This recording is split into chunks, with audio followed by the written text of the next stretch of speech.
The right to offend is not some pesky little part of freedom of speech that we have to put up with. It is the heart and soul and lungs of freedom of speech.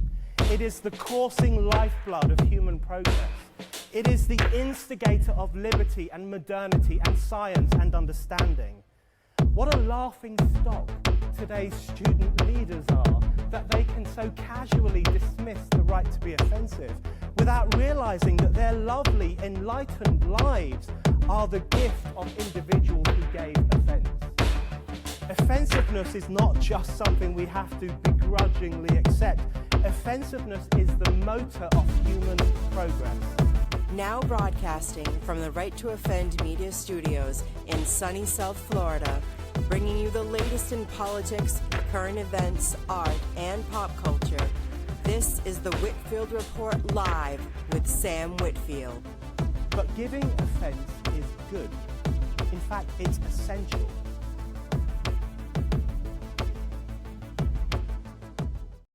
Well, hello there, everyone, and welcome to today's Monday edition of the Whitfield Report on a Tuesday. Yes, you heard that right. The Monday edition on a Tuesday. Welcome to the show. I'm your host, Sam Whitfield, recording here from Right to Offend Media Studios in South Florida. And thank you for joining me for today's episode. Real quick before we get started, my new book, Vengeance in Venezuela, is officially available today in paperback and ebook format. So go and check that out. Thank you to all of you who have supported The Shadows of Deception and The Man Named Miller series and all my other books. We greatly appreciate that. So again, you can pick that up now. It is available today. In fact, the reason why there was no show yesterday is I was doing like final prep for kind of launch day and the social media, cavalcade that comes along with that. So anyway, that's where I was. And in addition to that, I was also watching a movie that's been talked about a lot in the media over the past couple days, which is the subject of today's show. And given the fact that I write about vigilantes like Jason Miller and John Ryder on occasion, who can be vigilante-ish at times, depending on where you're reading in this series, I kind of found it appropriate to talk about this today. But I've gotten a lot of requests to talk about Citizen Vigilante, which is a brand new movie that came out like about a week or two ago. This movie was directed by Uwe Boll, who is, I guess, famous or infamous, depending on how you want to, phrase it, for making like really bad, almost like good, like low budget indie films that again are like so bad they're almost good. And Citizen Vigilante is the latest one of these films that he makes. Uwe Boll is also German, so this is very telling too, because this entire movie is basically like a German's interpretation, a European's interpretation, rather, as a whole, of like what an American vigilante would be like. But anyway, the premise of this movie is actually not that bad. This is actually what's gotten this movie like into some controversy too.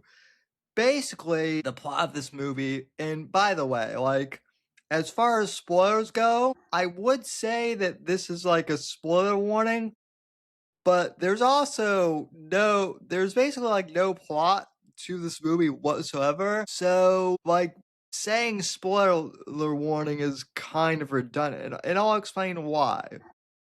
So basically, the plot of this movie is there's this American guy who he's living in Croatia, which is where the movie is like set according to like IMDb and like Apple, TV, the streaming app. There's this American in Croatia. We don't really know why he's there. He's played by Army Hammer, and he's basically a vigilante who, you know, basically just goes around like killing the migrant rape gangs in Europe, the Muslim rape gangs who have been terrorizing European women and particularly young girls. And also, he kills a lot of the corrupt judges and law enforcement people who are lenient on the migrant rape gangs and just letting them, off the hook completely, which is a reality that's gone on in Europe as we've talked about for years. And that's basically the entire plot of this movie. There's really no substance to it other than like, Army Hammer basically just like causing a bloodbath for an hour and 30 minutes of not even like the migrant gang itself, but like I said, corrupt officials. And there's a scene where like the Interpol police like attempt to raid Armie Hammer's house and like arrest him. And he's in this bunker that's like fortified, and he has two AK-47s that he had, he has like mounted, and he basically shoots these SWAT cops that are like trying to arrest him. And is it is so like patently absurd that it's funny because it's basically just like Armie Hammer mowing these cops down. But the way the scene is like shot or animated or somehow, it's like basically a 14-year-old who like discovered like Final Cut Pro, like figured out how to use Final Cut Pro, and then also figured out like how to add like special like effects to make like body parts like explode and blood fly everywhere. And like rather than being like, really like, horrifying and like gruesome and over the top, it's actually funny because, like the gore effects are just so absurd. And then also, the music is like smooth jazz elevator music as like these, SWAT officers are just being like mowed down. It's hilarious almost. It's comedic. Like it shouldn't be funny, but the way it's shot kind of is like funny if you have like a dark sense of humor. It's basically kind of like a Hitman, like Blood Money, modded levels of absurdity. If some people could just get like ridiculous with those mods. That's what this entire movie is basically. It's just absurd. And by the way, like the reason why I'm describing these scenes like in depth is like basically this whole entire movie has been posted to the internet already. And a lot of these scenes, like I said, I watched the movie last night, but like a lot of these scenes, I realized like while I was watching this movie that I've basically already seen this movie in fragments, like posted to, you know, Twitter/X. And this movie is like people ask, is this movie AI? No, it's not AI either. Like you might think it's AI with how like ridiculous and over the top some of it is, but no. I guess this Uwe Bold guy just likes to do like absurdist, like edgy gore stuff that again is almost kind of funny. On the flip side, and this is also hilarious, so you have the like, like smooth jazz, like, music basically playing in the background is like, as like these corrupt Interpol cops, like who are trying to arrest the vigilante or getting like mowed down, right? On the flip side, you have Armie Hammer go to a brothel in the movie. And like at first, when the brothel scene appeared, I was like, okay, okay, did like one of the migrant, gangs like assault like a prostitute, or anything? Is that like why he's there or anything like that? Like that would have like if I were writing the movie like that's what I would have done or something, right? Like, he goes to the brothel to like investigate something, right? But no, basically this guy, the vigilante, just goes to a brothel and gets like a prostitute in like the red light district and basically just like, has sex with her and has yeah, that's basically what the scene is. And it's not like pornographic or like you know, overly done. They all you can see is like her tits and like I wouldn't even say it's like like soft core porn or anything like that because it's not even that. It's like less than that. And it's funny and what's funny about that is like there's the music for like the police, showdown or whatever. But then there's like intense action music while you can, see him like kind of thrusting into this prostitute like really bad. Like that's the epic like, fight scene or whatever. And but they have them reversed, which on the one hand I'm like, well, maybe that was an editing mistake. But then after watching the movie, I'm like, no, Uwe Boll just did that to fuck with people, probably. The vigilante character also has like weird, like quirks where like I kid you not, in the middle of the sex scene, like he stops having sex with this prostitute to like basically like inspect the mold in her apartment and like, you know, lecture about like you need to open the windows while you're showering so that there's no mold. It's like I said, it's almost funny, you know, in some ways. And like his investigation into like, where these Islamic rape gangs are like hiding out, like you don't see any of that. Like he just shows up to this one like Islamic teenager's house and like he just knows where this guy lives and convinces this kid to like call his other gang members, and then he kills them all and also kills the entire family, who have like made excuses for this, you know, kid's bad behavior. There's like a lot of criticism of like how like woke Europe has been and how the criminal justice system has been really soft on these migrant rape gangs. That's basically what the entire like dialogue is too. It's basically like all a monologue about like how bad woke is and about how like you know the mass migration of the third world is a terrible thing, which is like based, but also like it's like so over the top too, right? So basically, what am I getting at here? Is this movie good or bad?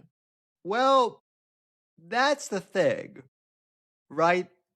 So this movie basically has become kind of like famous online or infamous, however you want to put it, because like the woke, like politically correct cat lady left is basically like flipping, freaking out over this, being like, this is the worst movie ever.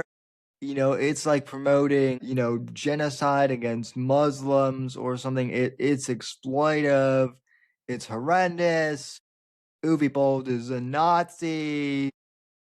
You know, basically like all the things that you can imagine that the left would scream about this movie, they basically have. And I think that's why it's gotten like so popular. Is a lot of like, these woke like Hollywood establishment types tried to cancel this, like, extremely low budget movie that's like really over the top and absurd, right? They tried to cancel it. And yet because of that, like, and because they brought so much attention to it, it's like the Streisand effect, where it's actually gotten more attention. And now because of that, like, it's the number 2 movie to purchase on Apple, on the Apple TV app, which is where I got it. And then I think it's like also trending on Amazon. Supposedly it's like beating out, Supergirl too, like, and I don't know if that's true, but it would be pretty funny if it is. It's kind of taken the wind out of the sails of Supergirl though too, like in the media, because people are talking about this like low budget indie film, right? So to me, like the controversy surrounding the movie is essentially what makes the movie, right? So what is my overall rating of this movie?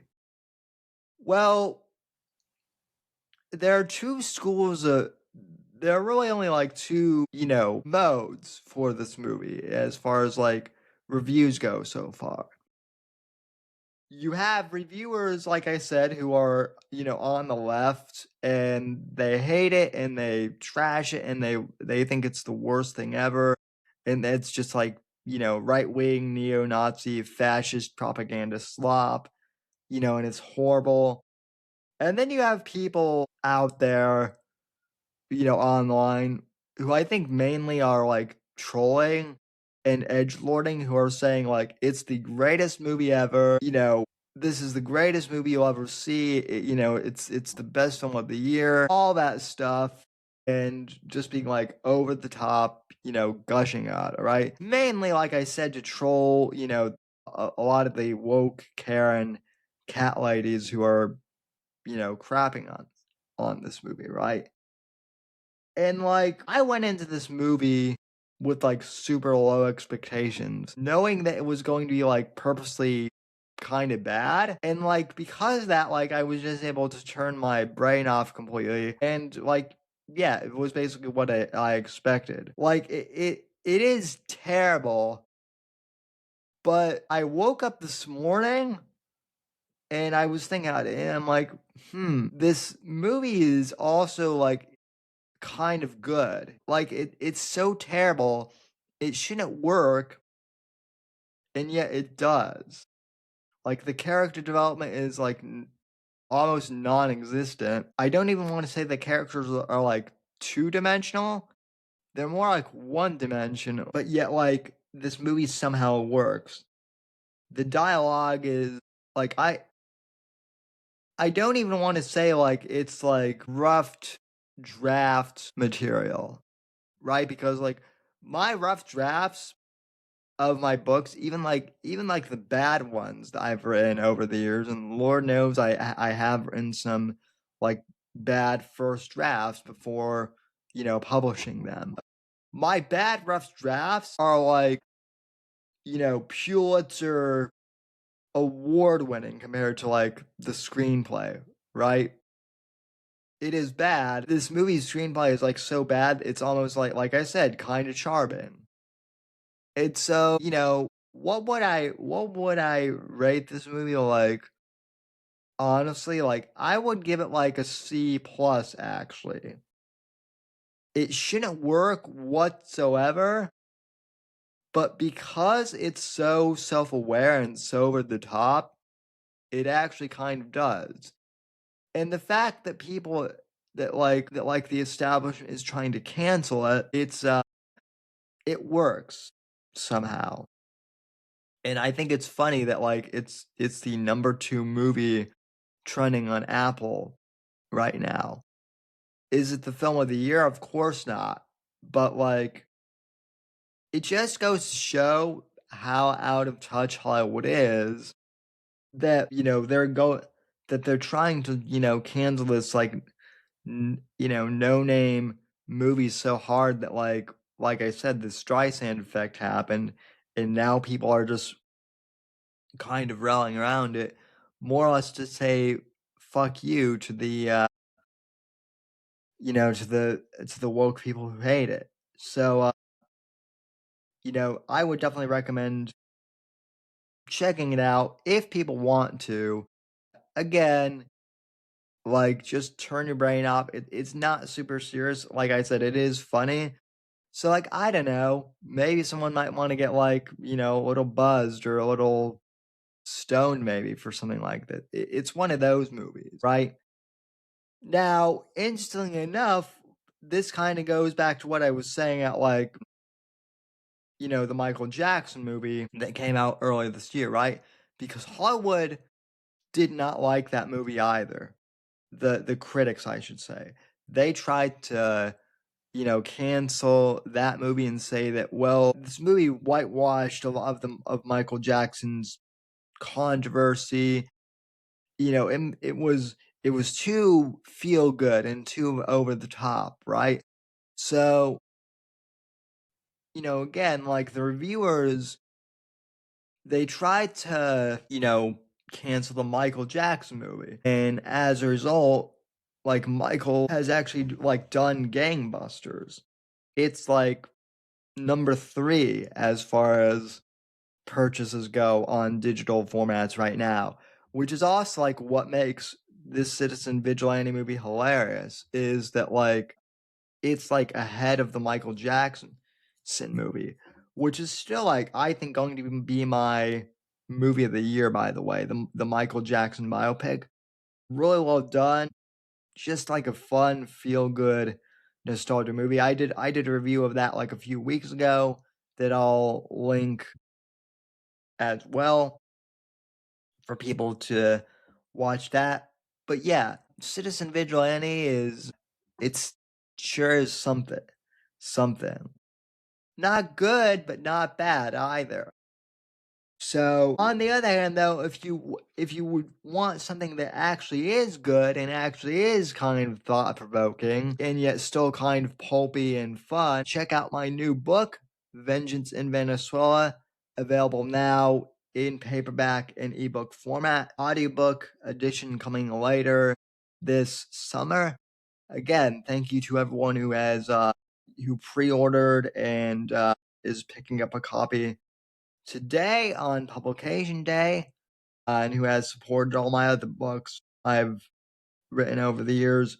Really appreciate all of you, and thank you for supporting my work as an indie author. All right, ladies and gentlemen, we will be back maybe tomorrow, maybe not until after Independence Day. I don't know at this point. It all depends on kind of what Max and Morpheus, what their intentions are kind of for tomorrow and the holiday day weekend. So we may be back tomorrow to do the show, but we might not be, and that's okay. If we're back, I'll see you tomorrow. And if we don't speak to you until next week, have a happy Independence Day. Enjoy America's 250th birthday. This is a milestone, ladies and gentlemen, so have fun. And until next time, take care. God bless. God save this great nation. God, freedom, legacy in that order. And pick up a copy of Vengeance in Venezuela. Available now.